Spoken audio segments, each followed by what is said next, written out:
Welcome back to Sports Fans Only with your boy Sean Mack. Please subscribe to the channel and like the video and share the video. Couldn't do it without y'all. And we gonna get right to it. This just came across my board. We got some breaking news. Gilbert Arenas has been arrested. Seems like he was arrested for holding high-stake poker games at his crib.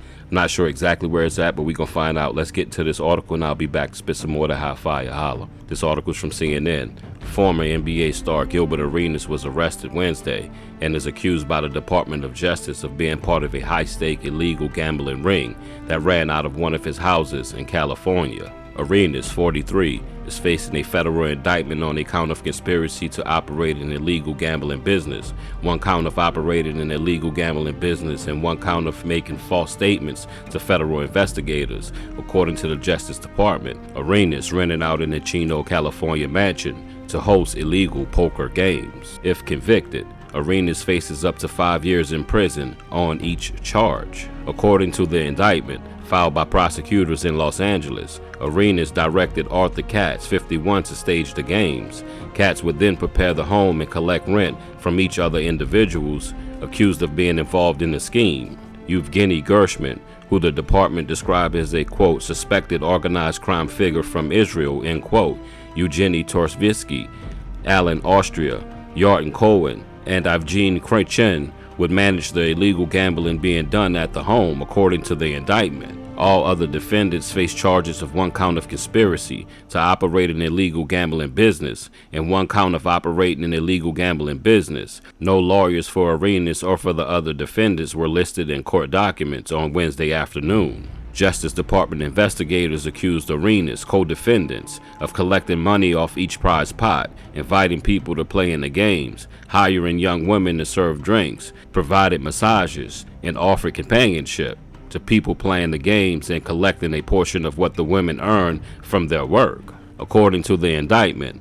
investigators obtained text messages between Arenas and Katz that show the two planning to host an alleged illegal poker game at his mansion, and even came up with a poker table that bore Arenas' name and image. The two also discussed financial matters and payment over text message, according to the indictment. The text message cited in the indictment showed the two defendants scheduling an alleged illegal gambling night, financial matters, recruiting women and dealers to work at the house, recruiting security, and other matters, according to the prosecutors. The indictment says Arenas sent text messages asking about money collected at the game, complaining about the players being intoxicated, and trying to find hosts for the gambling nights. The home used for the alleged illegal gambling nights was raided in the early morning hours on July 20th of 2022, with the U.S. Department of Homeland Security investigators seizing money that was found in the master bedroom of the home. The former Washington Wizard attempted to get the money back and filing a petition with the U.S. Customs and Border Protection. Prosecutors say Arenas falsely told them he was not involved in the gambling that was taking place at his home. In fact, as defendant Arenas then knew, defendant Arenas had knowingly provided gambling equipment at the Gable house to be used in an illegal poker game on July 19 of 2022, had knowingly rented out the Gable house to be used to host the illegal poker games on July 19 of 2022, and was collecting rent from the host for operating the illegal poker games at the Gable house on July 19 of 2022, the indictment states. Oh God, Arenas, you keep putting yourself in stuff you shouldn't be in. First of all, everything they described to me sounds like, what's that movie named? Harlem Nights back in the days. One of my favorite movies with Richard Pryor and Red Fox and Eddie Murphy. Don't get enough credit, but it sounds like he had that. He had the little refreshments, he had the ladies, he had a little companionship in the back, probably had one of his bottom holes doing whatever he got to do. You know how it go. But one thing I cannot understand is this: why do people with money that don't need to do what they do create ways to put themselves in jail? Now, he just comfortably got Gilbert Arenas popping on YouTube. Everybody loves him. You know, he doing numbers over there, mega numbers, and he chooses to do something to put himself in a tougher situation.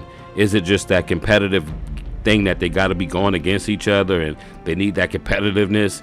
But come on, man, you can have fun without doing that. I don't know how they didn't think they wouldn't get caught, But Gilbert seemed like one of them guys that think that he's smarter than the next person all the time, and that's what happened. So he's facing up to 5 years on each charges they just said. So he could be getting some time, and this is federal. This isn't state. The feds usually don't miss, especially when they come at you. They hit the king when they come for him. So I'm wishing Gilbert Arenas all the luck. But sometimes people need to get into certain trouble to straighten up. But if he haven't straightened up by now and 43 years old, I don't think he's ever going to straighten up. But, you know, I still have love for him. He's a black entrepreneur. So I still have love for him. And I hope he beats this situation and get out of this issue. But he put himself in this issue, so it's not more I can say. He made his bed. Now he got to lie in it, tuck himself in, and go night-night. On that note, I've been Sean Mack, and this is Sports Fans Only. Free Arenas.